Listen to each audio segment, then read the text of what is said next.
మనల్ని చాలా చాలా చాలా హెచ్చరికలు చేస్తూ ఉంది. అపొస్తలుల కార్యాల గ్రంథం లూకా సువార్త రాసినటువంటి వైద్యుడైన లూకా గారు రాసినటువంటి 2వ గ్రంథం. మొదటి గ్రంథం లూకా సువార్త రాశాడు ఆయన. 2వ గ్రంథం అపొస్తలుల కార్యాలని లూకా రాశాడు. లూకా ఒక చక్కని మంచి వైద్యుడు. ఆయన విద్యాభ్యాసం అంతా కూడా చాలా వరకు గ్రీకులో జరిగింది. చిన్ననాటి నుంచి కూడా మంచి ఇంటెలిజెంట్ బాయ్. ఏ విషయాలైనా సరే క్షుణ్ణంగా పరిశీలించేవాడు. ఆయన ఈ 2 గ్రంథాలే కాకుండా ఇంకా కొన్ని డైరీ కూడా రాశాడు. రోజు దినచర్య అంతా కూడా లూకా రాశాడు. ఆ పుస్తకాలు కూడా అక్కడక్కడ ట్రాన్స్లేట్ అయ్యి ఇంగ్లీష్లోకి వచ్చాయి. అవి కూడా అప్పుడప్పుడు మనకి ఫారెన్ మార్కెట్లో దొరుకుతాయి, ఇండియన్ మార్కెట్లో దొరకదు, కానీ కొన్ని దొరికాయి. రోడ్ టు బెథనీ అనే ఒక పుస్తకం రాశాడు. బెథనీ అనే ప్రాంతానికి వెళ్ళే మార్గం గురించి లూకా రాశాడు. అందులో చాలా విషయాలు లూకా పొందుపరిచాడు. లూకా ప్రతి విషయాన్ని కూడా ఒక సైంటిఫిక్ పద్ధతిలో రాశాడు. ఏదో చేపలు పట్టుకునే పేతులు రాసినట్టు కాదు, మరీ స్కాలర్ అయిన పౌలు రాసినట్టు కాదు. సైంటిఫిక్ సిస్టంలో ఉండేటట్టుగా లూకా సువార్తలో రాయడం మొదలుపెట్టాడు. ఈ పుస్తకాలన్నీ కూడా చాలా జ్ఞాని. ప్రతి విషయాన్ని క్షుణ్ణంగా పరిశీలించి రాశాడు. యేసు ప్రభు తిరిగిన ప్రదేశాలన్నీ తిరిగాడు. అక్కడ ప్రభుతో ఎవరెవరు పరిచయస్తులు ఉన్నారో వాళ్ళతో ఎక్కువ సమయం గడిపాడు. లూకా మగ్దలేని మరియతో చాలా ఎక్కువ సమయం గడిపి ఆవిడ గురించి, ఆవిడ ఎలా ఉండేదో, ఆ రోజుల్లో ఫోటోగ్రఫీ లేదు కాబట్టి ఆవిడ యొక్క రూపాన్ని కూడా వర్ణించాడు ఒక పుస్తకంలో. మగ్దలేని మరియ ఎలా ఉండేదో, ఎక్కడ ఉండేదో, ఆ ఇల్లు అన్నీ కూడా డైరెక్ట్ చేశాడు. అదే ప్రాంతంలో మనం ఇప్పుడు తవ్వి చూసినప్పుడు గలిలయ ఒడ్డున మగ్దలేని మరియ యొక్క ఇల్లు కూడా ఇప్పుడు వెతికి తీశారు. ఇప్పుడు మళ్ళీ దాన్ని పూర్వం ఎలా ఉండేదో అలాగే కన్స్ట్రక్ట్ చేస్తున్నారు. కాబట్టి దేవుని ప్రియబిడ్డలారా చాలా జాగ్రత్తగా ఈ అపొస్తలుల కార్యాల గ్రంథాన్ని మనం చదవాలి. హల్లెలూయా. నేటి మన ధ్యానాంశంగా ఏర్పాటు చేయబడిన వాక్య భాగము అపొస్తలుల కార్యాలు 4వ అధ్యాయం 32వ వచనం నుంచి చివరి వరకు, 5వ అధ్యాయం ప్రారంభం నుంచి 16 వచనాలు మనం చదువుకున్నాం. కుమారి చాలా కష్టపడి చదివింది కదండి, చాలా కష్టపడి. మీరు ఎవరు సరిగ్గా వెళ్ళలేదు. ఆవిడ ఎంత కష్టపడుతుందో పట్టించుకోలేదు కదా. ఒక పక్క బైక్ జారిపోద్ది, ఒక పక్క ముసుగు జారిపోద్ది, ఒక పక్క కాగితం ఎగిరిపోద్ది. These are the practical problems that we face.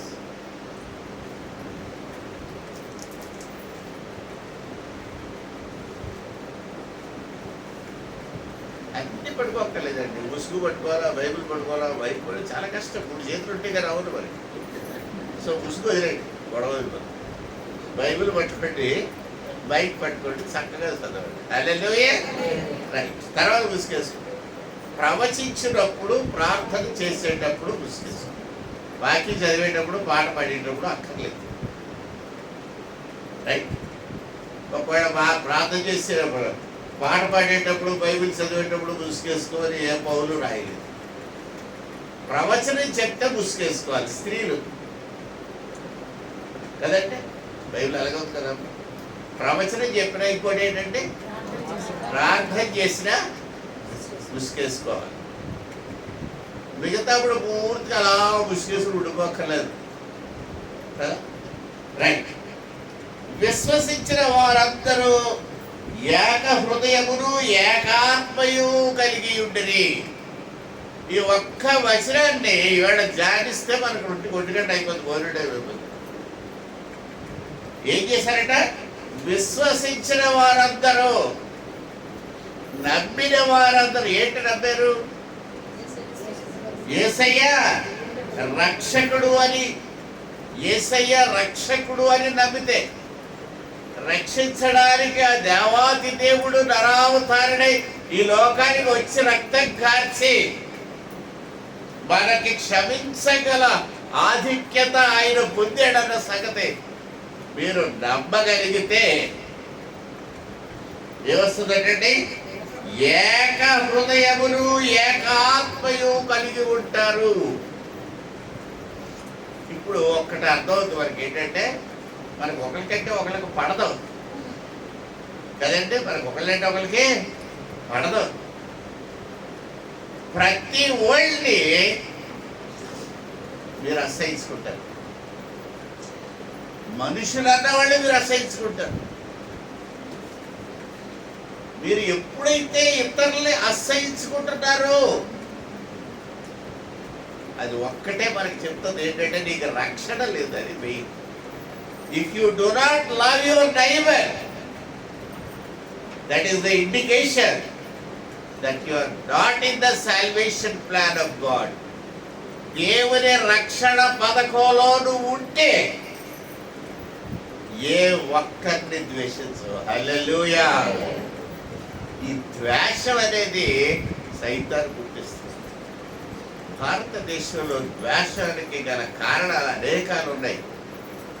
కులతత్వం వల్ల ద్వేషం సరే, ఆ కులం అంటే ఈ కులం పడదు, ఈ కులం అంటే ఆ కులం పడదు, ఏ కులం అంటే ఏ కులానికి పడదు. కాబట్టి కులతత్వం is one of the reasons, strong reasons why we hate people. నేను విశాఖపట్నం నుంచి పెద్దలకు వచ్చిన కొత్తలో ఒక గవర్నర్ ఇంట్లో దిగాను. ఆయన పోర్ట్లో పనిచేసుకునేవాడు, ఆ ఓనర్, ఇంటి ఓనర్. ఆ ఇంటి ఓనర్ ఒకసారి అద్దె కోసం బయటకు వచ్చాడు. మా ఇంట్లోకి వచ్చిన వాళ్ళు నేను ఎవరినైనా సరే కూర్చోమనకుండా నిలబెట్టి మాట్లాడడం నాకు చాలా అసహ్యం. సో ఆయన రండి కూర్చోండి కూర్చోబెట్టాను. అతను కూర్చున్న తర్వాత అద్దె ఇచ్చేసారు, ఏదో మాట్లాడాడు, నమస్కారం సార్ అన్నాడు, వెళ్ళిపోయాడు. మా నాన్నగారు ముఖం చూస్తే బాడిపోయింది. ఏంటో మా డాడీ ముఖం పెట్టి ఇలా బాడిపోయింది అనుకున్నాను. ఏటైందో నాకు తెలియదు. కాసేపు చూసేసరికి మా నాన్నగారు కాముగా వరండా మీదకి వచ్చి ఏం చేశారంటే ఆ ఓనర్ కూర్చున్న కుర్చీ మడతెట్టి అక్కడ పెట్టారు. ఏంటి కుర్చీ పోటీ చేశారు ఎందుకు అనుకున్నాడు, పట్టించుకోలేదు. ఇంకా కాసేపు చూసేసరికి ఆయన ఏం చేశాడంటే ఆ కుర్చీ పట్టుకొని బాత్రూంలోకి వెళ్ళిపోయాడు. ఇదేంటి డాడీ కుర్చీ పట్టుకెళ్తాను నేను బాత్రూంలోకి అనుకున్నాను. కాసేపు ఉన్నాక చూస్తే ఆ కుర్చీని సభ్యుడికి అడిగేస్తున్నాడు. ఈయన స్నానం చేయడం మానేసి కుర్చీకి స్నానం చేయిస్తున్నాడు. సరే చేయించినాడు, ఊరుకున్నాను. కాసేపు ఉన్నాక కుర్చీ పట్టుకొని బయటకు వస్తున్నాడు మాత్రం అక్కడ కాసేపు అడిగాడు, డాడీ ఆ కుర్చీ ఎందుకు తడిపేస్తున్నా, అది చిన్న చూడండి నవర్ టేపులు వేసి ఉంటుంది కదా అలాంటిది. సో ఆ టేపులు గీపులు అన్నీ తడిసిపోయి అంటే మళ్ళీ ఆడ పడితే ఖచ్చితంగా తుప్పెక్కిపోతుంది. ఎందుకు డాడీ ఇది ఇలా కుర్చీ తడిపిస్తారు మీరు అన్నాడు. లేదు లేవా నీకేం తెలుసు అన్నాడు. లేదు లేవా నీతో చూస్తుంది, అమలాపురం వాడు మాట అది కదండి. చూసారా ఆ కుర్చీ అక్కడ వేసేపోయిన తర్వాత ఏం చేస్తారా మళ్ళీ అడిగాను, ఎందుకంటే అలా చేశారు అంటే ఎవడో వచ్చి కూర్చోడు కదా. అంటే ఎవడైనా వచ్చి కూర్చోడానికే మరి ఇంట్లో కుర్చీలు ఎందుకంటే ఇంట్లో ఎవరైనా వచ్చినప్పుడు కూర్చోబెట్టారు కదా. అది కూర్చోడని చెప్పి నువ్వు సపరేట్ కడిగేస్తావు ఏంటి? ఏ కుర్చీ కూడా ప్లాస్టిక్ కుర్చీలు పర్లేదు, ఇరప కుర్చీ కూడా కడిగేస్తావా? మరి వచ్చినాడు ఎవడు? గవర్నర్ అంటే పెద్ద కొలవ చిన్న కొలవ చెప్పండి. మన నాన్నకంటే పెద్ద కొలవే కదా. అప్పుడు చెప్పాడు డాడీ నీ క్యాస్ట్ కంటే వాడి క్యాస్ట్ పెద్దది కదా, మీకు తెలియదే బస్ కదా. ఇప్పుడంటే మీరు క్రిస్టియన్ అయ్యారు కనుక ఆడికంటే మీరు పెద్ద క్యాస్ట్. కానీ ఒక మనిషి కూర్చోనని చెప్పి కుర్చీ కడిగితే అంతకంటే ఇంకొక దౌర్భాగ్యం ఉండదు. It's not correct. I told him point blank, what you have done is wrong. A chair is meant for sitting. A caste వాడు అవనవండి, ఏ కమ్యూనిటీ వాడు అవనవండి, కుర్చీ అనేది కూర్చోడానికే. కూర్చుంటే అసహించుకోవడం ఎందుకు? వాడు ఇంటికి వస్తే అసహించుకోవడం ఎందుకు? కానీ చాలా మంది స్త్రీలు భర్తలతో ఎలాగంటారు తెలుసా అండి? పాస్టర్ గారి ఇంటికి వెళ్తే అంటే ఆ పాస్టర్ వచ్చాడు అంటారు, ఆ పాస్టర్ వచ్చాడు అడికి ఏదో రూపాయి అందించి పంపించేయండి అని ఇంట్లో కబుర్లు చెప్తారు. ఇంట్లో ఏం మాట్లాడుకుంటారో నాకు తెలిసి వినపడుతుందని చెప్పారు కదండి. ఎంత చవక. అందుకే నేను రాను ఎవరింటికి. నేను కానీ రెగ్యులర్గా ప్రతి నెల మీ ఇంటికి వస్తే మీరు ఏమంటారు తెలుసా, రాయ్య గారు నెల నెలా మా ఇంటికి వచ్చేసి కారు కోసం అలా కూర్చుంటాడు, జీతాలు వచ్చేసరికల్లా అప్పులోళ్ళ కూర్చుంటాడండి, కాబులోళ్ళ కూర్చుంటాడండి అని మీరు అంటారు. మీ కారు గురించి వచ్చారు అనుకుంటారు కదండి. కాబట్టి దేవుని ప్రియబిడ్డలారా, there is so much of hatred among people. క్రైస్తవ్యంలో, క్రిస్టియన్ చర్చ్లో, దేవుని మందిరంలో మనం నేర్చుకోవాల్సింది ఏంటంటే మనుషులను ప్రేమించడం నేర్చుకోండి. You learn to love your neighbour. Yesayya ఏం చెప్పాడు? దేవుణ్ణి ప్రేమించండి ఒకటి, రెండోది ఏమన్నాడండి? నిన్ను వలె నీ పొరుగు వారిని ప్రేమించు.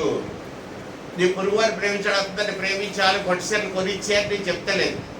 వచ్చినాడు కూర్చోబెట్టవయ్యా, కుర్చీ వేసి ఒక గ్లాసు మంచినీళ్ళు ఇవయ్యా, అందుకంటే నిన్ను ఎవడేమో ఎక్కువ అడగటం లేదు. నువ్వు పెద్ద ఇంత లిమ్కా బాటిల్ పట్టుకొచ్చి పోషిస్తే ఎవడో తాగాడు, తాగడానికి ఎవడు రావట్లేదు. మీరు తాగే వాళ్ళు అందరికి కూడా షుగర్లు ఎవడు తాగడం. So nobody takes your cool drink, nobody has come to your house for anything. ఒక పాస్టర్ గారు కానీ మీ ఇంటికి వస్తే ఏదో కారు కోసం వచ్చాడు మాత్రం ఎట్టి పరిస్థితులు అనుకోకండి. Is the person who wants to pray for you. మీకోసం ప్రార్థన చేసేవాడు అయి ఉంటున్నాడు మీ పాస్టర్. చాలా మంది మీలో వాళ్ళకి ఏంటంటే పాస్టర్ గారికి ఏ క్యాస్టో అది ఉంటుంది కదా, పాస్టర్ గారికి బ్రాహ్మణ పాస్టర్ గారు అయితే బాగుండు కదండి, మీకు పత్రం వేస్తారు, లేకపోతే మీ దగ్గర పట్టుకోండి. ఎందుకంటే బ్రాహ్మణుడు అడుక్కోవడానికి అర్హుడు కదండి. Who is the person who is capable of begging కదండి. అర్చన లేకపోతే ఏదంటారు దాన్ని అడుక్కోవడానికి ఏమంటారండి? యాచకులు. ఈ యాచన చేసేవాడు ఎవడు చెప్పండి? ఎవడికి హక్కు ఉంది? ఏ కులానికి హక్కు ఉంది అడుక్కోవడానికి? బ్రాహ్మడికే ఉంది. భిక్షాందేహి అంటాడట. ఒక ఇంటి దగ్గరికి వచ్చి ఆ ఇంట్లో అమ్మ ఖచ్చితంగా అన్న పట్టుకొచ్చి ఇచ్చేయాలట. ఇవ్వకపోతే ఏముందండి? కాదండి, మీకు అసలు ఏమి తెలియదండి. మీకు అసలు బాబరుడు గురించి తెలియదు అసలు కదా. ఏంటి తెలిసిన, ఆ బాబరుడు ఆ రోజు భోజనం చేయడు కదండి. బాబరుడు రూల్ ఏంటంటే, నువ్వు వెళ్ళి ఒక ఇంటి దగ్గర భిక్షాందేహి అను, నీకు ఆ అమ్మ పెడితే తిను. ఒకవేళ ఆ అమ్మగారు నీకు ఏం పెట్టకపోతే అది ఏం చేయాలి? నువ్వు ఉపవాసం ఉండాలి. అది ఆ బ్రాహ్మణుడికి. అందుకని మనం ఏం చేస్తామంటే, అమ్మ బాబరుడు వచ్చిన గౌరవ ఏదో వేసిస్తాడు, తినేస్తాడు, లేకపోతే అతనికి శపిస్తాడేమో అని భయం. అది శపించమని ఎక్కడ లేదు, ఉపవాసం ఉండమని ఉంది ఆడి రూలు. ఆడి వేదంలో ఏమో తెలిసినండి, if nobody gives you anything to eat you starve on that day అన్నాడు. అంతే, ఆ రోజుని ఉపవాసం ఉండు. అందుకని ప్రతి స్త్రీ కూడా బాబురావు రాగానే మొదలుపెట్టు. అడుక్కోవడానికి అర్హత ఉన్నవాడు, అడుక్కోవడానికి క్వాలిఫై అయినవాడు ఒక బాబరుడు. పాస్టర్ కాదు, పాస్టర్ అడుక్కోడు. రైట్. ఏముందట? విశ్వసించిన వారందరూ ఎలా ఉంటారట? ఏక హృదయం. బ్రదర్ చేద్దామంటే ఆ బ్రదర్ చేద్దాం, ఏసీ పెట్టుకుందావా ఆ బ్రదర్ చేద్దాం అంటారట. అంతేగాని కొంతమంది ఉన్నారండి, మనం చర్చికి ఏసీ చేసుకున్నాడు, ఏసీ కరెంట్ కాలిపోతే అది కరెంట్ కాలిపోతే కానీ నీకు శుభవంతర సగం అక్కర్లేదు. మన చర్చికి ఇంకేదైనా చేసి ఆ చర్చి కాదు అంత, ఎందుకంటే రేపు సెట్ అయితే బాగాలేదండి అంటే సవకబారు చర్చిలో కనపడాల కదండి. మనం సవకబారు వాళ్ళ కనపడాల. కబ్బలపాకి వేసేసుకోవాలా, కబ్బ బనియన్లు వేసేసుకోవాలి, అడ్డసార్లు ఉండాలి, దానికి షర్ట్లు వేసుకోకూడదు, టీ షర్ట్లు వేసేసుకోవాలి, స్కిన్ టైట్లు వేసేసుకోవాలి, ఇంకేదో జబ్బులు ఇక్కడ బొబ్బలా తయారవ్వాలి. మనకు ఒక డీసెన్సీ ఉందా? మనకు క్రమశిక్షణ ఉందా? మనకు ఒక మర్యాద ఉందా? ఒక మనస్తత్వం ఉందా? అందరం కలిసి ఒక మాట మీద ఉండొద్దా? ఆది క్రైస్తవుల్లో ఒకసారి చూడండి, విశ్వసించిన వారందరూ ఏక హృదయములు ఏక ఆత్మయు. ఏ ఆత్మది? ఒకే ఆత్మ, పరిశుద్ధాత్మ. హల్లెలూయా. మీకు ఒకటే ఉండాలండి, ఒకటే పరిశుద్ధాత్మ ఉండాలా, లేకపోతే దురాత్మ, దెయ్యాల ఆత్మ ఉండాలి. అంతేగాని ఆ ఆత్మ సగం మందికి, ఈ ఆత్మ సగం మందికి. వాళ్ళంటే వీళ్ళకి పడదు, వీళ్ళంటే వాళ్ళకి పడదు. ఆ పాస్టర్ వచ్చాడు నచ్చరుడు, చాలా మంది అని మాట తెలిసింది. పాస్టర్ వచ్చి నచ్చరుడు రూపించి పంపించాడు పాస్టర్. కాబట్టి దేవుని బిడ్డలారా, ఏకాత్మ ఏక మనస్సు లేకుండా నీ పొరుగు వాడిని ప్రేమించలేకపోతే నువ్వే పెద్ద దెయ్యాన్ని, పెద్ద సైతాన్ని. ఎవరు చెప్పరా? పాస్టర్లు ద్వేషించేవాడు పెద్ద సైతాన్ని. రైట్? ఎవడనూ తనకు కలిగిన వాటిలో ఏది తనదని అనుకోనలేదు. హల్లెలూయా. మనకి ప్రతీది చూసిన దానికల్లా అటాచ్ అయిపోతాం. మనం బైక్ కొంటాం, బైక్ ఇంట్లో పెట్టుకుంటాం. నేను బైక్, ఏ బైక్ ఇది? స్పోర్ట్స్ బైక్ అని కొన్ని రుమాలు కూడా తీసేసి తుడిసేద్దాం మాట్లాడు. ఫస్ట్ రోజునే, రెండో రోజు ఎవడదండి. ఎంత బాగా తుడిసేద్దామో చెప్పలేం. సీటు తుడిసేద్దాం, లైట్ తుడిసేద్దాం, అన్ని తుడిసేద్దాం. ఏదో ఒక వస్తువు కొనుక్కుంటే, కొత్తగా గ్యాస్ స్టవ్ కొనుక్కుంటే, గ్యాస్ స్టవ్ మీద ఎంత పాల్సొక్క పడకూడదు, శుభ్రంగా చూసేస్తాం. వారం అయిన తర్వాత స్టవ్ మీద చూడండి, పొద్దులు పంపలా ఉండదు కదా. ఇల్లు సర్దుకుంటారు. ఏమి సర్దుకుంటారండి? ఎన్ని సంచులు, ఎన్ని డబ్బాలు, ఎన్ని పొట్లాలు. ఈ పొట్లాలు ఇంత కందిపప్పు, ఆ పొట్లాలు అంత కందిపప్పు, ఆ పొట్లాలు అంత కందిపప్పు, ఆ పొట్లాలు అంత కందిపప్పు, ఇంకో డబ్బాలు ఇంత కందిపప్పు. ఇన్ని కందిపప్పులు ఉంటాయి ఇంట్లో. మరి ఒక్కొక్కడు రకం అంటే కాదు, రకరకాల అన్ని పొట్లాలు. ఏది ఎక్కడుందో ఎప్పటికీ తెలియదు కదా. దేవుని బిడ్డలారా, ప్రతిదానికి అటాచ్ అయిపోతాం. వారు టీవీ కొనుక్కుంటే టీవీకి అటాచ్, స్కూటర్ కొనుక్కుంటే స్కూటర్కి అటాచ్, పొయ్యి కొనుక్కుంటే పొయ్యికి అటాచ్, ఇల్లు కొనుక్కుంటే మరి చెప్పక్కర్లేదు, ఇంకా ఇల్లే ఇల్లు. నా ఇల్లు సస్తే గంట కూడా నిన్ను నీ ఇంట్లో ఉంచరు. అక్కడ పెట్టలేడు తీసుకెళ్ళి పాకేస్తాయి కదా. అందుకే ఒక ఆయన సాయిల్ అనే ఒక నక్సలైట్ మారు మనసు పొందాడు. సాయిల్ అన్న పేరు, ఎలీషా ఏలియా అని పేరెట్టుకున్నాడు. ఆ పాటలు ఉంటాయి కదండి, వాళ్ళు పాడి పాటలు, చక్కటి పాటలు. ఆ పాటలు అన్నీ మానేశాడు. యేసయ్య పాటలు మొదలుపెట్టాడు. పాటలు మొదలుపెట్టి అందం మీద ఒక పాట రాశాడు. అందం సోపు. అందవా నువ్వు ఎర్రగుంటే ఎర్రబట్టివే, ఓ అందవా నల్లగుంటే నల్లబట్టివే, ఓ అందవా నిన్ను కప్పెడితే కప్పు కొడతావే, నిన్ను కాల్చేస్తే బూడిదవుతావే. అదే ఇంతకాలం మనం ముఖాన్ని కడిగి lovely and fair and lovely రాసి, సబ్బులు రాసి, అన్ని చేసి సోప్ చేస్తావే. నా ముఖం నాకు ఇష్టం, నా ముఖం నాది, నా ఇల్లు నాది, నా పొయ్యి నాది, నా స్కూటర్ నాది, నా టీవీ నాది అని నువ్వు అటాచ్ అవుతున్నావే. ఇవన్నీ ఒక రోజు వదిలేస్తావంట. అప్పుడు నిన్ను భూమిలో కప్పిడితే ఏమవుతావు? కప్పు కొడతావు. కాల్చేస్తే ఏమవుతావు? బూడిదవుతావు. నల్లగుంటే నల్లబట్టివి, ఎర్రగుంటే ఎర్రబట్టివి. అంతేగాని తెల్లగొన్నాడు అని మురిసిపోవలసిన అవసరం లేదని ఆ సాయిలో అతను పాడాడు. యూట్యూబ్లో ఉంది, మీరు కూడా కొట్టుకొని చూడండి. సాయిలని కొడితే వస్తుంది. అందులో అందం మీద పాట రాశాడు. పూర్తిగా పాట అంతా వినండి, సూపర్గా ఉంటుంది. ఆ పాట పాడడం భలే ఉండదు. హల్లెలూయా. ఎవడనో వాటికి కలిగిన వాటిలో ఏది తనదనుకోనలేదు. ఏదంటే అనండి, కానీ ఆ బంగారం మాత్రం మనం వదలలేవండి. నా బంగారం, నా మంగళసూత్రం. దేవుడు చెప్తున్నాడు అక్కడ ఒకసారి యేసయ్యలో విశ్వాసం వచ్చిస్తే you are not attached to anything in this world. దేనికి హత్తుకొని ఉండవు మనం, యేసయ్యకే హత్తుకుంటాం. తల్లిదండ్రులకు కూడా హత్తుకోవు, యేసయ్యనే హత్తుకుంటాం. ఒకవేళ మా నాన్న ఏ వెళ్తావు నారా చర్చికి అన్నాడు అనుకోండి, నిన్నన్నా వదిలేస్తారు కానీ నా ఏసే వదలరు. హల్లెలూయా. ఎంతమంది అలాగే అనగలుగుతారండి? రైట్. కలిగినదంతయు సమిష్టిగా వాళ్ళకి కలిగింది ఎవరు ఉంటే అంతా కలిపి ఉంచుకున్నారంట. ఇది కాక అపొస్తలులు బహుబలంగా ప్రభు యేసు పునరుద్ధానం గురించి సాక్ష్యం ఇచ్చింది. దైవ కృప అందరి ఏదో అధికముగా ఉండరు. ఇల్లు భూములు ఉన్నవాళ్ళు ఏం చేశారు తెలుసండి? భూములు ఇల్లు అమ్మేశారంట. అమ్మేసి వత్తాతోడు వచ్చి అపొస్తలుల దగ్గర పెట్టారంట. అపొస్తలులు పట్టుకెళ్ళి బ్యాంకులో వేసుకున్నారు కదండి. ఏం చేశారంటే అపొస్తలులు ఏం చేశారు? యేసుప్రభు శిష్యులు. అపొస్తలులు అంటే ఎవరంటే యేసుప్రభు శిష్యులు. ఏం చేశారట? ఎవరికి ఏది కావాలో పట్టుకుంటారు.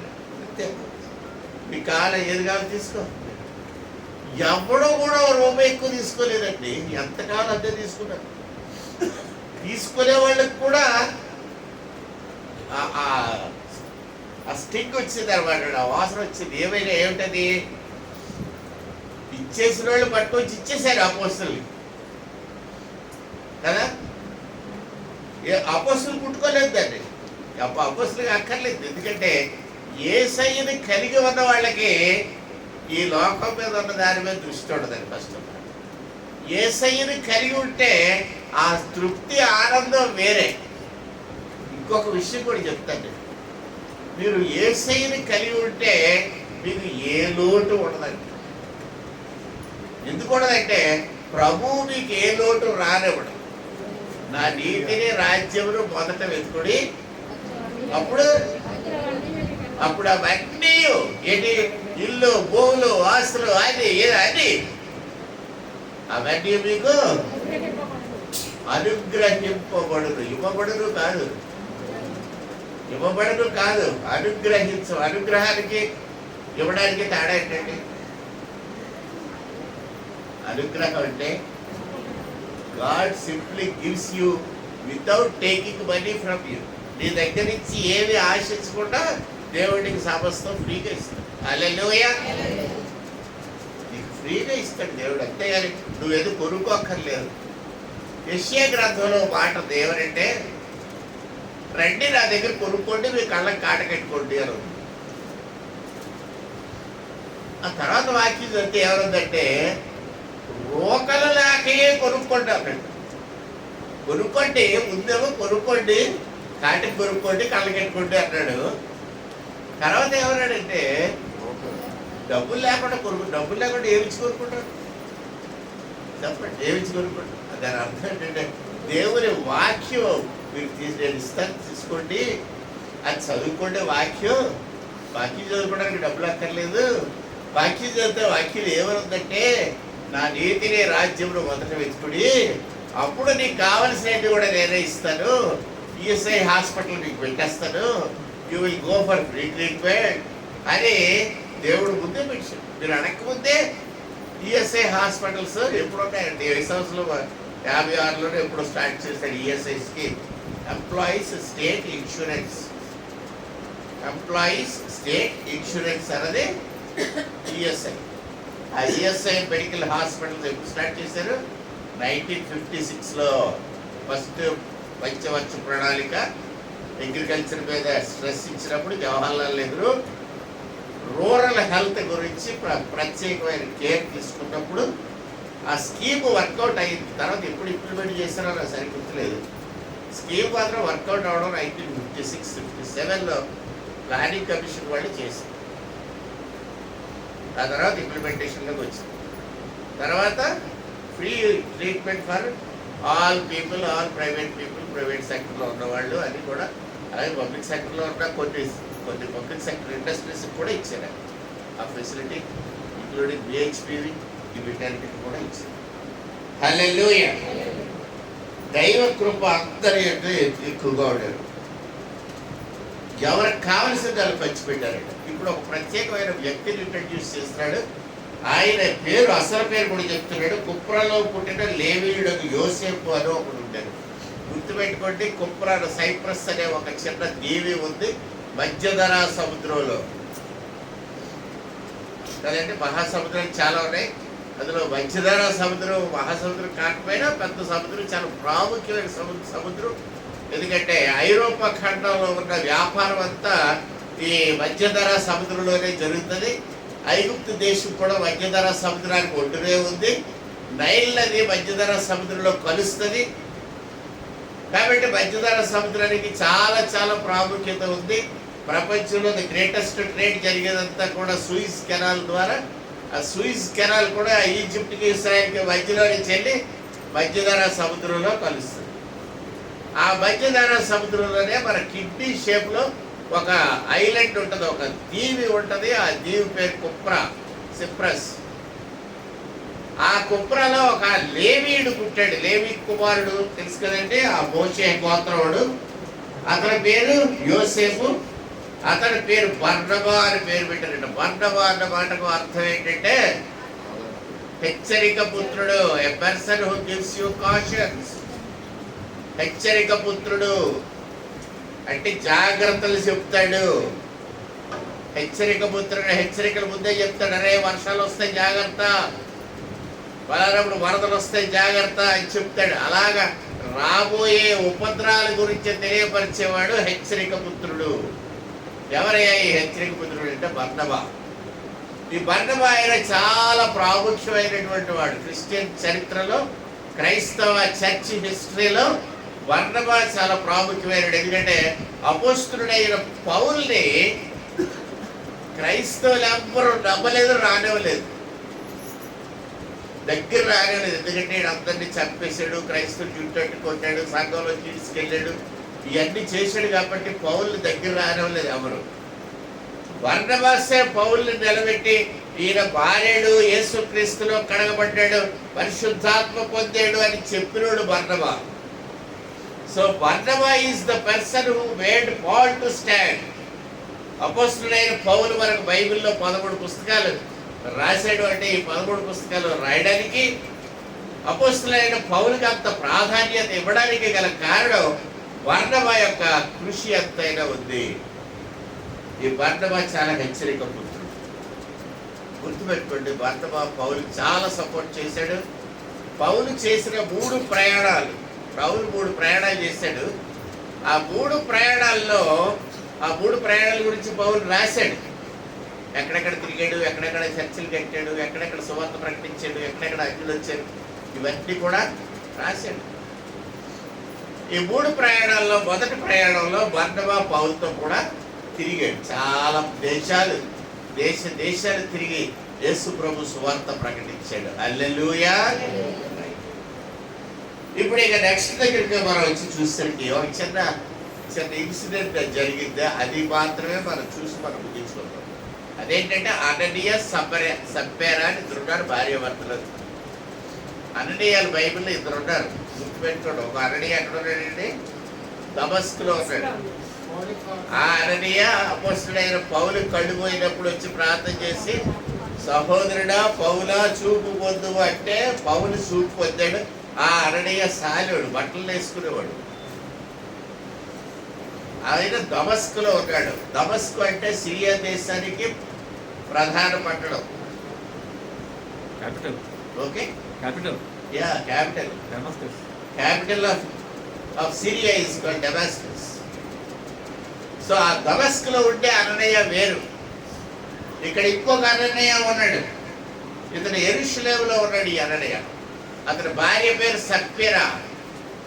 వాళ్ళిద్దరూ వచ్చారు, అపోస్తులను చూశారు. చాలా మంది మిగతా వాళ్ళు ఏం చేస్తున్నారో అదే చేసేద్దారు అనుకుంటా, కానీ చేయలేరండి కదా. మూలలో ఉన్న ముసలామ వచ్చి 2 కాసులు ఆ బాక్స్లో వేసేసిందట. యేసు ప్రభు చూసి ఇవిడ అందరికంటే ఎక్కువ ఇచ్చింది అన్నాడు. అందరు అన్నారు, లేదు లేదు, ₹1,00,000 ఇచ్చినోడు ఉన్నాడు, 2 లక్షలు ఇచ్చినోడు ఉన్నాడు, ఈవిడ ఎక్కువ వేసింది ఏంటంటే.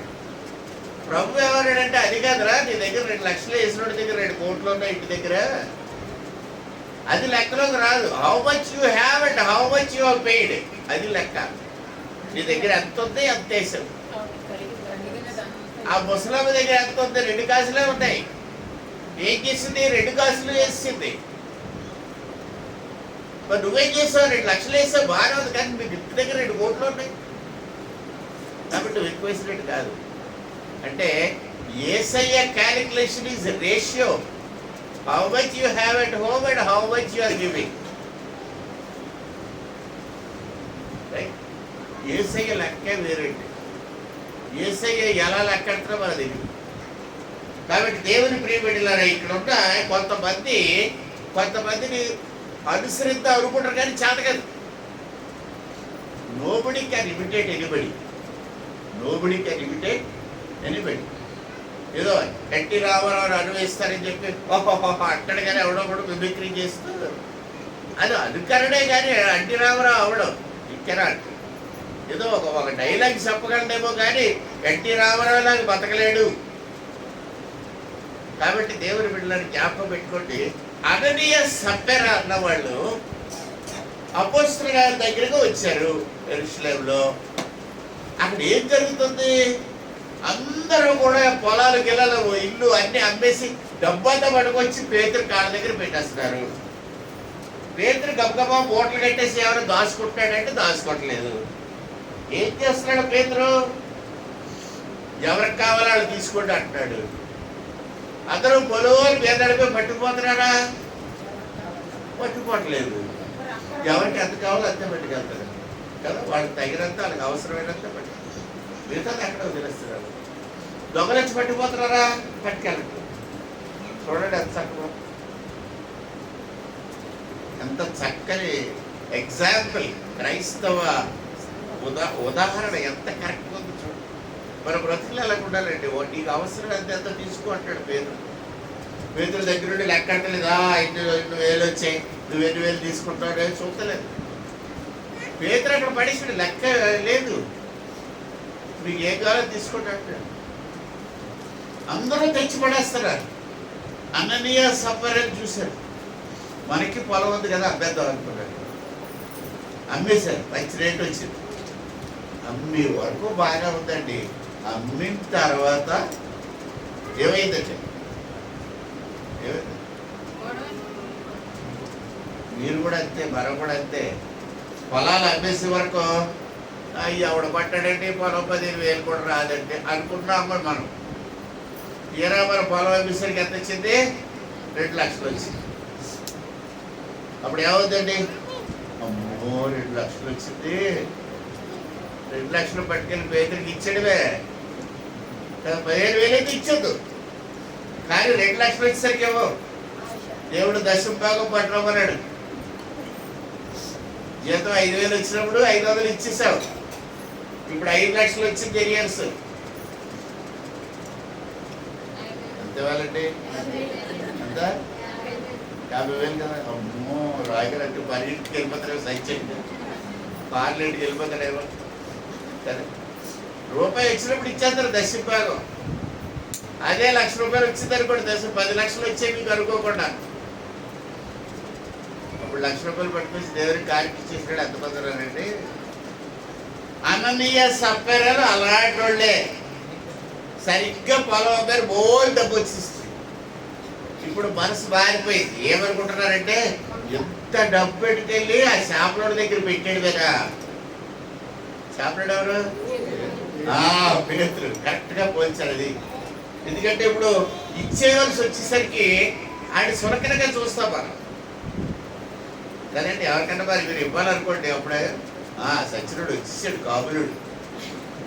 ఆ సచ్చినోడి దగ్గరే నువ్వు తెచ్చుకున్నావు అప్పు ఇది వరకు. ఇప్పుడు ఆయన వచ్చాడు ఇంటికి డబ్బులు ఇవ్వనేసి. ఇప్పుడు ఏమంటావు ఇచ్చినప్పుడు? ఆ సచ్చినోడు వచ్చి ఇచ్చిండు. అది తినేస్తాడు. పడుకొని అలా 3 నెలలు పెట్టి పోరు పడుకొని నిలబెట్టాడు, పూకొని కదండి. పుచ్చుకునేటప్పుడేమో చాలా హ్యాపీగా తీసుకుంటారు. టైంకి ఇచ్చారో బాబు, బాబులుడు అయితే అయ్యో అనేసి. ఇచ్చేటప్పుడు బాధ. పొలం అమ్మినప్పుడేమో చాలా స్పీడ్గా వెళ్ళి అమ్మేశారు. ఆ డబ్బులు పట్టుకొచ్చి పేతుల దగ్గర పెట్టాలనేసరికి సగం మడిసేశారంట. సగం ఏం చేశారంటే లౌడ్ మడిసి. చాలా మంది అంటారండి, చాలా మంది అంటారు. మీరు ఏదన్నా వస్తువు కొనండి. ఉదాహరణకి కందిపప్పు కొందాం అనుకోండి, చర్చికి చర్చికి కందిపప్పు కొనండి అని ఎవరికో డబ్బులు ఇచ్చారు. ఒకటి యోగు గారికి డబ్బులు ఇచ్చారు అనుకుంటారు. యోగు గారు లేడు కదా.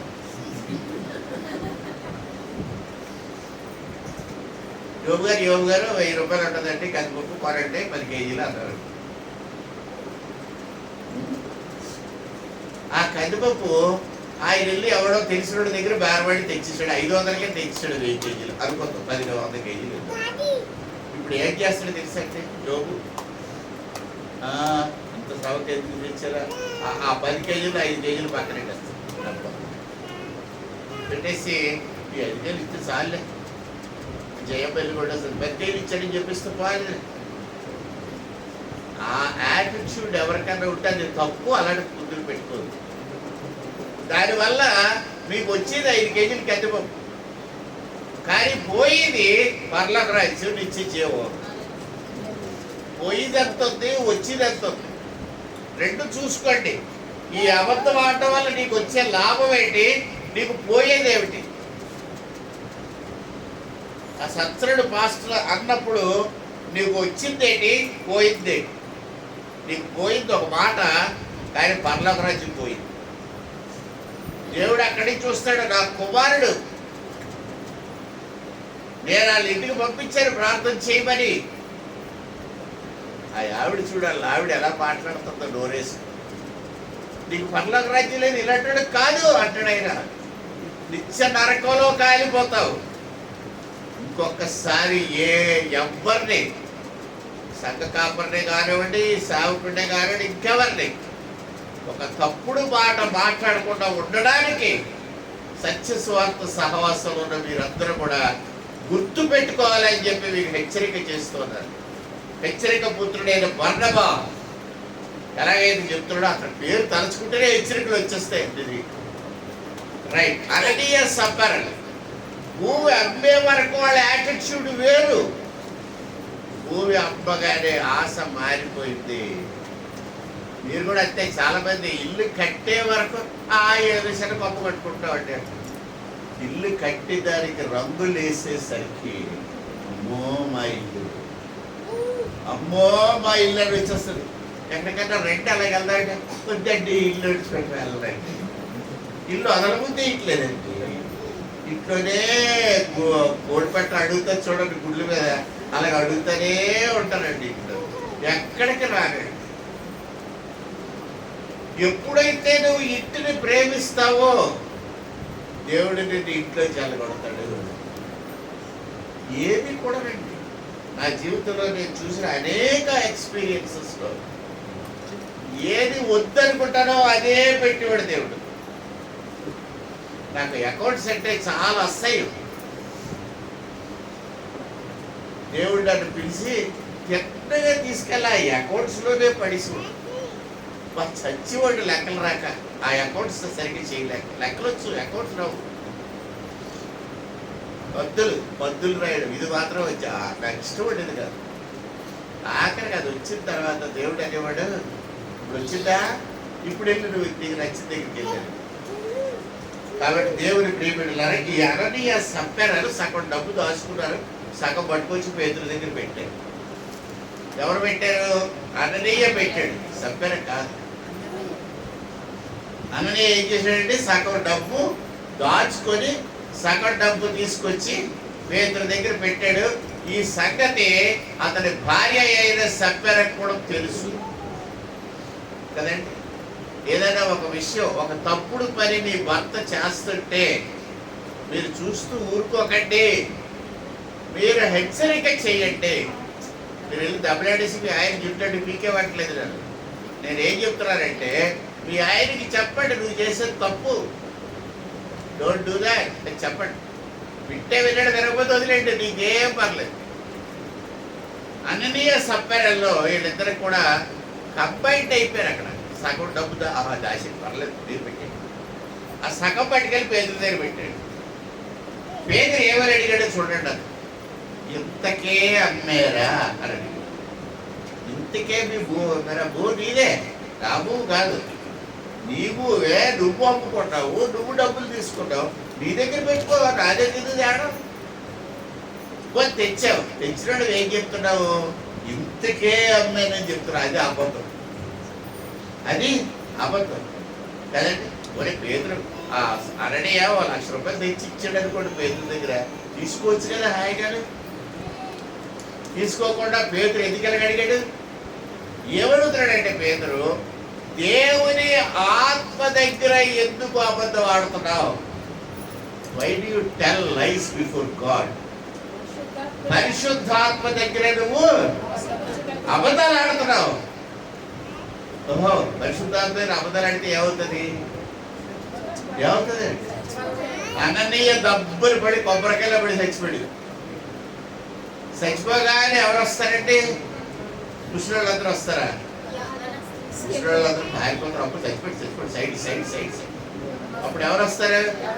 ఎవరస్తులు వస్తారు. నేను ఎవరస్తులుగా ఉండేటప్పుడు ఎవడైనా చచ్చిపోయాడు ముందు పరిగెత్తికి వెళ్ళేవాడు. నేనే వెళ్ళిన రుమాలు కట్టి ముక్కుకి నోరుకి అంటే కట్టి నోరు దాటి వాళ్ళు చూసి రుమాలు కట్టి బిగించి ఏడ్చేయాలి. అప్పుడు స్నానం చేయించాలి ఏంటంటే అక్కడ పెట్టి ఆ స్నానం చేయించాలి, బట్టలు వేసి. ఒకసారి చచ్చిపోయాడు కనుక బట్టలు వేస్తుంటే నేను చెయ్యిలా తోస్తున్నాడు, అటు చెయ్య చచ్చిపోయాడు చెయ్య అవతలకి కూడా లాగుతున్నాడు. ఆడేడు చేస్తున్నాడు, నా చెయ్యి లాగుతున్నాడు.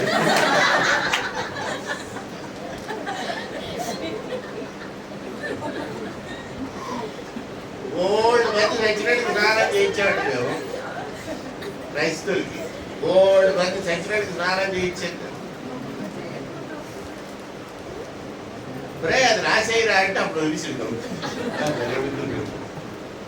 ఏంటి జోకులు వాడు చచ్చిపోతే ఏదైనా ఎంత నవ్వుకుంటా స్నానం చేయించేసి పరిగెట్టుకొని సైకిల్ మీద వెళ్ళి ఐస్ మొక్క ఎంత మొక్కాడు ఆ ఫ్యాక్టరీ ఉంటే దాన్ని పట్టుకొచ్చి ఆ కింద పెట్టేసి తరగతి ఇటు పెట్టేసి పూల జోలో దాంట్లో ఏదో వేసేసి అమ్మయ్య 5 మీద వెళ్ళిపోతాం, రేపు పొద్దున పెట్టి వచ్చే కానీ మళ్ళీ కబరెట్టు వచ్చేస్తా వెంట పెడిసి తీసుకెళ్ళి గొయ్యి తవ్వేసి పాతికి పొలు ఏమి కాదు. మాకు అదంతా సరదా. ఒక అరగంటలో దడ తవ్వేసేవాడు గొయ్యి. ఒక 7 రోజులు గొయ్యితోడు పెద్దలు పాస్టర్ గారు వచ్చి ఆమెడు మేము ఆమెడు. కాబట్టి దేవుని బిడ్డలారా, అననీయ అక్కడ పందికొక్కలా పడి చచ్చాడు. సవగానే ఎవరస్తులు వచ్చారు, తీసుకెళ్ళిపోయారు. బట్ట చుట్టే వాడిని చుట్టారండి, బుట్ట చుట్టారండి. ఇలాగా తీసుకెళ్ళిపోయారు, గోతులు వేస్తారు, గొయ్యి తవ్వారు, పాపం కప్పెట్టారు, అన్నీ చేశారు. ఆ గొయ్యి తవ్వి ఆ ముసలాడు కప్పెట్టి ఇలా పక్కన ఊరి దగ్గర బోర్వెల్ దగ్గర ఎక్కడ స్నానం చేసి ఇక్కడికి వచ్చేటప్పటికి 3 గంటలు పట్టిందట. సమాధి చేయాలంటే 3 గంటలు పడుతుందండి. 3 గంటలు పెట్టేసరికి ఆ 3 గంటలప్పుడు ఎవరు వచ్చారు? సప్పెర వచ్చింది. వచ్చిన తర్వాత ఏమమ్మా ఇంటికి అన్నారా అంటే ఇంటికి అన్నావు అంటే అలా ఆయన చెప్పాడు సచ్చాడు అన్న సంగతి తెలియదు ఈవిడికి కదండి. చెప్పాడు, అబద్ధం ఆడాడు పరిశుద్ధాత్మ దగ్గర, సచ్చాడు అన్న సంగతి భార్యకి తెలీదు. వచ్చింది ఈవిడ అదే అబద్ధం ఆడింది, వెంటనే చచ్చింది. అప్పుడు పౌలు ఏమన్నాడంటే, ఇదిగో మీ ఆయన్ని పాతి పెట్టి వచ్చేవాళ్ళు పాదాలు ఆకట్లో ఉన్నాయి, వాళ్ళు ఇంకా కాలు కడుక్కుంటున్నారు అక్కడ. సో వాళ్ళ తిండి కూడా అప్పుడు ఆవిడ కూడా మోసపోయారు. అప్పుడు భయం వచ్చిందండి సంఘంలో, భయం వచ్చినప్పుడు అప్పుడు జాగ్రత్త పడ్డారు అందరూ. దేవుని బిడ్డలారా, ఈ గ్రంథంలో రాసిన మాట యథార్థం. మనం నేర్చుకుంటున్నాం ఈవేళ. ఏమి నేర్చుకుంటున్నాం? ఎవడో చచ్చడికి నేర్చుకోవడం కాదు. మనం జాగ్రత్తగా ఉండకపోతే ఇదే పరిస్థితి మనకు వస్తుంది. అందుకని మనం ఒళ్ళు దగ్గర పెట్టుకొని బ్రతకాలి. దేవుని దగ్గర అబద్ధాలు చెప్పకూడదు. పరిశుద్ధాత్మ దగ్గర యథార్థం చెప్పాలి. పరిశుద్ధ పేతురు అంటే లేదంటే పేతురు గారు ఒక 50,000 దాచుకున్నామంటే ఒక 50,000 తెచ్చామంటే మా ఆఫీసర్ అవసరం ఉంది సార్ అంటే పేతురు వద్దు, అది కూడా పట్టరా అక్కడ చెప్పండి. అక్కడ మనం ఎలాంటి అబద్ధాలు చెప్తామంటే వీటికి వచ్చి ఎవరైనా ఒక ₹1,000 అప్పు ఇవ్వండి అన్నారు అనుకోండి. మీ ఇంట్లో ₹1,00,000 బీరువాలో ఉంటే సరే మీరు ఏం చేస్తారు తెలుసుకున్నారు? బ్రదర్లు ఏమంటే అంటే ₹100 ఉంటే దానికి ఇచ్చేసేవాడి, లేకపోతే పెట్టే మా పర్మిషన్స్ పెట్టి తెలిపింది. లేదా మా అన్నయ్య వచ్చి అడిగితే ఒక ₹1,000 ఇచ్చేసారండి, నా దగ్గర లేవండి అని అబద్ధాలు ఆడతారు కదండి చాలా మంది. ఎందుకంటే అబద్ధం అంటే చాలా ఈజీగా తప్పించుకోవచ్చు. లేదు మనం ఉంటాయి గ్యారెంటీ ఎవరంటే అంటాం అనుకోండి, అప్పుడైనా ఉండదండి. నా దగ్గర ఉంటాయి, మీరు అడిగినంత 10,000 ఉంటాయి, కానీ నేను మీకు ఇవ్వదలుచుకోలేదని చెప్తే ఏమవుతుంది? చుట్టానికి రిలేషన్షిప్ పాడు. ఈ రిలేషన్షిప్ కోసం అని చెప్పి మనం ఏం చేస్తున్నాము? అబద్ధాలు ఆడుతున్నాం. సో అబద్ధాలు ఆడటం వల్ల రిలేషన్షిప్ బాగుంటుంది అనుకుంటాం. బట్ ఎవరితో రిలేషన్షిప్ పాడవుతుంది? దేవునితో రిలేషన్షిప్ అవుతుంది. కాబట్టి ఇప్పుడు ఏం చేయాలండి? మనం అబద్ధం ఆడి, ఇంటి దగ్గర అబద్ధం ఆడి, రే బాబు నువ్వు అడిగావు, అదే డబ్బులో నాకు ఎవరు, ఎందుకంటే నాకు రేపు కావాలి అని చెప్పగలిగితే సొసైటీ బాగుపడదు, సంఘం బాగుపడదు. కానీ అలా చెప్పు. నీకు రావాలని లేదు, కానీ మనం ఏం చెప్తుంది తెలుసా? రేపు వస్తాను బ్రదర్, ఏదో పెళ్ళ పెడగలు ఏదో ఉంటుంది, పిలుస్తారు కదండి ఇంటికి, మీరు బ్రదర్ వస్తున్నారు కదండి తప్పకుండా రావాలంటే, మా ఇంట్లో ఫంక్షన్ అంటే లేదా గృహప్రవేశం అంటే అలాగే బ్రదర్ తప్పకుండా వస్తాను. ఎన్ని గంటలకండి? 9 గంటలు. మేము వచ్చేస్తాను. ఇప్పుడే మనసులో నేను ఎప్పుడు అలా చెప్పనండి. నేను రాని పెళ్ళికి వస్తానని చెప్పను. ఒకటే చెప్తాను, నేను రాలేదు, నాకు ప్రీవియస్ ప్రోగ్రామ్ ఉంది, ఐ కెనాట్ కమ్. నేను రాను అని చెప్పి తర్వాత కూడా నా బుర్ర తినిస్తారు అనుకోండి మీరు. లేదండి ఎలాగన్నా రండి అండి. అప్పుడు నేను ఏమంటాను తెలుసండి? ఎలాగన్నా వస్తానండి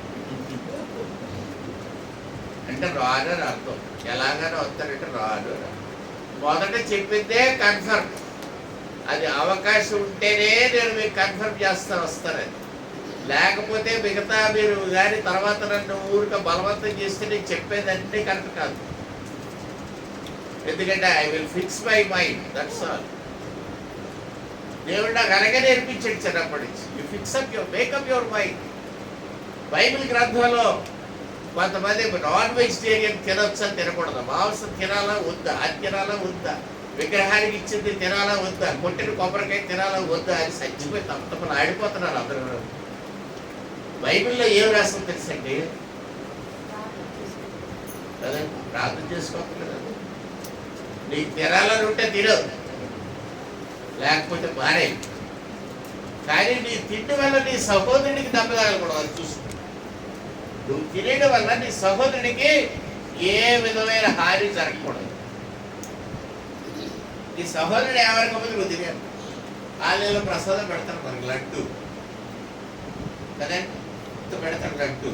నేను ఇంత పెడితే తీసుకో, నాకు సగం ఒక్కిస్తే తింటానని చెప్పి సగం ఒక్కిస్తే సగం ఒక్క నేను ఇష్టపడుతుంది. ఏమంటే నాకు లడ్డు చాలా ఇష్టం, తిరుపతి లడ్డు చాలా బాగుంటుంది, ఇష్టమే పడరా. అందరూ మరి మరి అంత పలహారం పెట్టుకుంటే నీ పలహారంలో విగ్రహంలో ఏదో ఉందా నువ్వు అనుకుంటున్నావు. నేనంటానంటే విగ్రహంలో ఏమీ లేదు కాబట్టి నేను తింటాను. బైబిల్లో ఉంటానని విగ్రహంలో ఏమీ లేదని నువ్వు అనుకున్నట్టయితే దానికి అనిపించిన దాంట్లో కూడా ఏమి తినేయాలి. ఇంకో మాట కూడా చెప్పండి, కటిక వారి అంగడిలో అమ్ముదాన్ని దేనన్నా సరే కొనుక్కొని తినేయాలి కదండి. కటిక వారి అంగడి అంటే అమ్ముకునేవాడు అందుకే కొనుక్కోరు. వీడు ప్రసాదం ఎక్కడి నుంచి తెచ్చాడు? గణపతి ఫ్రీకి ఇచ్చాడా? ఆడికి అమ్మాడు కదా, అక్కడ ఆడికి కొన్నాడు కదా, ఆడికి కొత్త తెచ్చి తినేచ్చు కదా. మీకు తెలుసు ఏమైపోయిన తర్వాత. కానీ మీకు మనసులో చిన్న డౌట్ ఉంది అనుకోండి, కొబ్బరి ముక్క తింటే ఏమవుతుంది? తినకండి. మీకు డౌట్ ఉంటే తినకండి, డౌట్ లేదు ముళ్ళు తినండి. మీరు వస్తారని చెప్తే ఖచ్చితంగా రండి, రానే చేత రాకండి. మీ దగ్గర డబ్బులు ఉంటే ఇవ్వండి, వాడు మళ్ళీ తిరిగి మనకి ఇవ్వడానికి బాబు నేను ఇవ్వలేదు నీకు అని చెప్పి, అంతేగాని లేవని చెప్పకండి. ఇవ్వలేదంటే బాగా అవసరం ఉంది, ఉన్నాయి డబ్బులు కానీ అవసరం ఉంది, మీకు ఇవ్వలేదు సారీ చెప్పి. అంతేగాని లేవని చెప్తే దేవుడితో మీ రిలేషన్షిప్ పాడైపోయింది. కాబట్టి దేవుని ప్రియమైన బిడ్డలారా, ఈ ఉదయకాలాన్ని గుర్తుపెట్టుకోండి. అననీయ సపరలు పరిశుద్ధాత్మతో అబద్ధవాడి ప్రాణాలు పోగొట్టుకున్నారు. మీరు కూడా చిన్న చిన్న విషయాల్లో అబద్ధాలు ఆడి ప్రాణాలు పోగొట్టుకోవద్దు, రక్షణ పోగొట్టుకోవద్దు. విశ్వాసం కాపాడుకోండి. దేవుడు మనకు విశ్వాసం ఇచ్చాడు. విశ్వాసం లేకుండా దేవునికి ఇష్టలై ఉండుట అసాధ్యము అని చెప్పాడు. మనకు విశ్వాసం ఉంది, దాన్ని కాపాడుకుందాం. మన పొరుగు వారిని ఏమనద్దు, వాళ్ళ క్యాస్ట్ పెట్టి తిట్టద్దు, వాళ్ళని అసహించుకోవద్దు. నీ ఇంటికి వస్తే ఆతిథ్యం ఇయ్యి, ఎవడైనా సరే కూర్చోబెట్టు, రాగానే మంచినీళ్ళు ఇవ్వు, అవకాశం ఉంటే టీవీలు ఇవ్వు. బాబు ఏంటి ఇలాగ వచ్చారు, మర్యాదగా పలకరించు. మనోళ్ళు ఎందుకు తెలిసినట్టు అసహించుకుంటున్నారు చెప్తా ఎందుకో. ఇది వరకు కాలంలో ఆతిథ్యం ఇచ్చేవారు, కూర్చోబెట్టేవారు, మంచినీళ్ళు ఇచ్చేవారు. అని ఈ రోజుల్లో ఎవరింటికి వెళ్ళా అని మూర్తి తిప్పుకొని వెళ్ళిపోతున్నారు. చెప్పంటారా సిగ్గు లేకుండా? మీరు ఇంట్లో సిక్కి నైటీలు వేసుకుంటారు, సక్కలు సిరిగిపోయినాయి, ఇక్కడ నడి దగ్గర ఊడిపోయినాయి. ఈ నైటీ కల్చర్ వచ్చిన దగ్గర నుంచి ఇంట్లో వాళ్ళందరూ సిక్కి నైటీలు వేసుకొని ఎవడొచ్చినా ఈ సిక్కులు కనబడతాయని అన్ని మూసుకోవడంతో లోపల పోతున్నారు. ఆడి కూర్చోమనట్లేదు, రమ్మనట్లేదు. నైటీ అంటే నైట్ వేసుకునేది అర్థం. పగల తెల్లవారుగానే అది తీసి పారేసి ఇంట్లో శుభ్రంగా చీర కట్టుకుని ఉంటే ప్రతి వాళ్ళు మిమ్మల్ని గౌరవిస్తారు, మీరు ఇతరులు గౌరవిస్తారు, ఆతిథ్యం ఇస్తారు. అప్పుడు మీకు మిగతా వాళ్ళకి గుడ్ రిలేషన్షిప్ పెరుగుతుంది. ప్రతి వారు నీ అవసరాలు ఆదుకోవడానికి వస్తారు. నువ్వు కూడా ప్రతి వాడికి ఉపకారిగా ఉండగలుగుతావు. హల్లెలూయా. ఈ నైటీ ఇస్ ద ప్రాబ్లం. మా చెల్లె ఇంటికి వెళ్తే మా బావ బయట ఉండేవాడు, ఆ బావగారు లోపలికి వెళ్తారంటే చెల్లి దొరికి కూర్చోండి బావగారు కూర్చోవాలా? ఏంటి బావ అంటే అమ్మగారికి చెప్పరా అంటే ఇచ్చాడు. నేను వస్తే చెప్పాలా ఏంటంటే చెప్పండి. తర్వాత అడిగిన రోజు ఏంటి నేను వస్తే కౌరెడుతున్నారు ఇట్లే కారణం సిక్కి రైట్లు వేసుకొని ఉంటుంది. ఆ సిక్కి రైట్ మార్చుకోవడం సిగ్గురాలు అనమాట, కొరడు పంపిస్తుంది. రైట్. దేవుని పెట్టినారా, మీకు దేవుడు ఏం తప్పు చేయలేదు. మంచి నైటీలు కొనుక్కోండి, నైటే వేసుకోండి, డేటే వేసుకోకండి. వేసుకుంటే దెయ్యంగా ఉంటారు. మీ దగ్గర రాబు సగకాబరు అందుకే రావట్లేదు, ఇళ్ళకి వచ్చే దరిద్రం చూడలేకపోతున్నాం. కాబట్టి దయచేసి అందరూ కూడా ఈ సత్యస్వార్థ సహవాసానికి చెందిన వాళ్ళు అందరూ పగలంతా దయచేసి అనుకుంటారు కదండి. పగలంతా రాత్రి ఇష్టమొకరాదు మాకు మేము రావు. కాబట్టి దేవుని ప్రియపెట్టారా, అననీయ సప్పరలు ఈ సంఘం అభివృద్ధి పొందుతున్నప్పుడు stage by stage taking care at every step. మన సంఘాన్ని కూడా I want to take care at every step. ప్రతి ఫ్యామిలీ ఈజ్ ఇంపార్టెంట్, ప్రతి ఇండివిజువల్ ఈజ్ ఇంపార్టెంట్. ఒక్కటే యారగెంట్గా తయారయ్యి నేను రాను దేవుని భద్రుడి కంటే నేను వచ్చి కాలు మీద పడి రానాయన అని పిలవను. ఆ డ్యూటీ నాకు కాదు, దేవునికి అప్పచెప్పిస్తాను. ప్రభు దిస్ ఈజ్ యువర్ డ్యూటీ. ప్రభువును ప్రేమించి వస్తే తప్పకుండా నేను కూడా ప్రేమించేది, ఆయన ప్రేమిస్తే నేను ప్రేమించాను. కాబట్టి గుర్తుపెట్టుకోండి దేవుని బిడ్డలారా, దేవుని మందిరంలోకి వచ్చి ఆరాధన చేసే మనం అందరం కూడా కొన్ని బేసిక్ రూల్స్ పాటించాలి. మన బిహేవియర్లో ఉన్న షార్ట్ కమింగ్స్ మార్చుకోవాలి. మన మాట తీరు మారాలి. లూజ్ టాక్ వద్దు. ఇష్టం వచ్చినట్టు ఎవరిని ఎక్స్ట్రా మాటలు మాట్లాడకండి. Use only act words that are required. Do not use unnecessary loose words.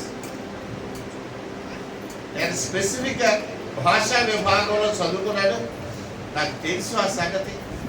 మనం ఎంత లూజ్గా మాట్లాడుతున్నాం, ఇష్టం వచ్చినట్టు ఎవరు పెడతారు. యేసయ్యకి అది ఇష్టం లేదు. దేవుడు పెట్టారా, మీ ప్రార్థన దేవుడు వినాలంటే మీ నోరు పవిత్రంగా ఉండాలి. మీరు ఆడే ప్రతి మాట దేవుడికి ఎక్కువగా ఉండాలి. ప్రార్థన చేద్దాం. తనవచ్చు పరిశుద్ధుడా, ప్రేమగల దేవా యేసయ్య, నీ పరిశుద్ధ నామమును స్తుతించి ఆరాధించి మెరుగుపరిచి గర్వపరుచుకుంటున్నాను. అననీయ సప్పరలు నీతో అబద్ధవాడి ప్రాణం పోగొట్టుకున్నాను. ప్రభు బహు జాగ్రత్తగా ఉండదని నీ గ్రంథంలో రాసి మాకు హెచ్చరికలు చేస్తున్నారు. మా మాట తీరు మార్చుకోవడం మాకు నేర్పించండి. మా దుస్తులు వేసుకునే విధానం మాకు నేర్పించండి. నీకు ప్రియులుగా ఇష్టలుగా బ్రతికే కృప ఇవ్వండి. ప్రతి అవసరత తీర్చండి. బిడ్డలు చేసే ప్రార్థన విని అద్భుతమైన రీతిలో మీరు వారికి సమాధానం ఇస్తున్నందుకే మీకు స్తుతులు అర్పిస్తున్నారు. ప్రార్థన కోరిన బిడ్డల కొరకు ప్రత్యేకంగా ప్రార్థన చేస్తున్నారు. వారిని స్వస్థపరచుము, లేవనెత్తుము, ప్రతి అవసరత తీర్చు, నిండు దీవెనలో నెమ్మది ఇచ్చి మమ్మల్ని పంపించమని మా ప్రియ ప్రభు రక్షకుడైన యేసుక్రీస్తు వారి పరిశుద్ధ నామమున ప్రార్థించి వేడుకుంటున్నాము తండ్రి. ఆమేన్. పరలోకమందున మా తండ్రి, నీ నామం పరిశుద్ధపరచుడు గాక, నీ రాజ్యం వచ్చును గాక, నీ చిత్తం పరలోకమందు నెరవేర్చినట్లు భూమి యందు నెరవేరును గాక. నాకు కావలసిన ఆహారం నేడు మాకు దయచేయండి. మా రుణస్తులను క్షమించిన ప్రకారం వారు క్షమించి మాకు శోధనలోనికి దయగా కీర్తుడు రాజ్యము బలము మహిమ నిరంతరము నీవై ఉన్నావు తండ్రి. ఆమేన్. తండ్రి అయిన దేవుడు, కుమారుడైన క్రీస్తు ప్రభు, పరిశుద్ధాత్ముడైన దేవుడు దీవెన ఆశీర్వాదాలతో సదాకాలము మీకు తోడై ఉండును గాక. ఆమేన్.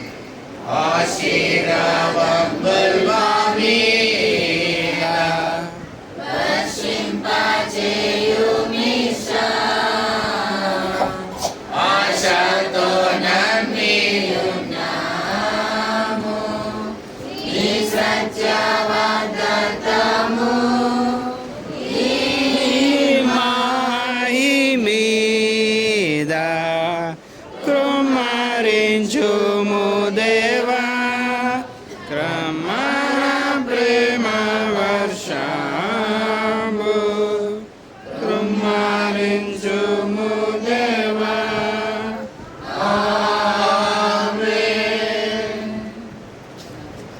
హల్లెలూయా. అందరికీ వందనాలండి.